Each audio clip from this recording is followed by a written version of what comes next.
cette enquête BFM TV sur cette plainte pour travail forcé déposée contre une filiale de Vinci travaillant au Qatar. L'association Sherpa dénonce les salaires, les conditions de travail ou encore la sécurité. Voilà, et cette filiale s'appelle QDVC, c'est donc l'association Sherpa dont vous êtes la représentante qui est à l'origine de cette plainte. Marie-Laure Ghislain, bonjour. Bonjour. Vous êtes avocate, juriste de l'association, cette association spécialisée dans la dénonciation des crimes économiques. Alors vous avez peut-être vu le reportage il y a une dizaine de minutes, ce n'est pas rien une plainte pour travail forcé et traite d'êtres humains. Concrètement, donnez-nous des exemples. Qu'est-ce qui retient votre attention? Qu'est-ce qui justifie cette plainte? Alors, l'infraction de travail forcé et réduction à servitude implique des menaces pour contraindre une population vulnérable à des conditions incompatibles avec la dignité humaine et pour une rémunération qui n'est sans rapport avec le travail fourni. Pourquoi des menaces? Puisque l'entreprise confisque les passeports des migrants, elle les prive donc d'une liberté d'aller et venir.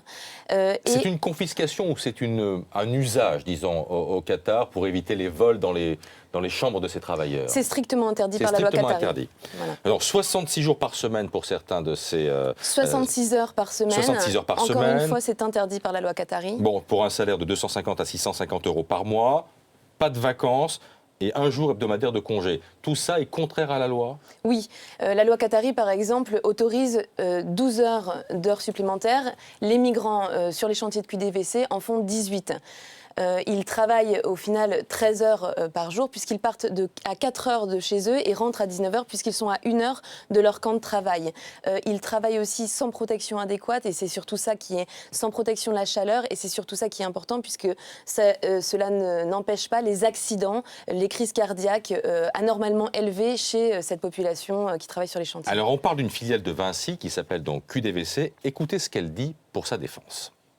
Les ONG qui portent un jugement sur le comportement de QDVC à l'égard des migrants au Qatar, on les invite à venir visiter nos installations et on coopère pour aller vers le mieux vis-à-vis des conditions de vie de nos employés. Nous menons des audits régulières de nos sous-traitants. Nous avons une politique stricte de terminaison des contrats de sous-traitance lorsque les sous-traitants ne montrent pas une volonté de se rapprocher des critères qu'on applique à nos employés. Le problème, c'est QDVC ou ce sont les sous-traitants qui travaillent pour cette filiale de Vinci au Qatar?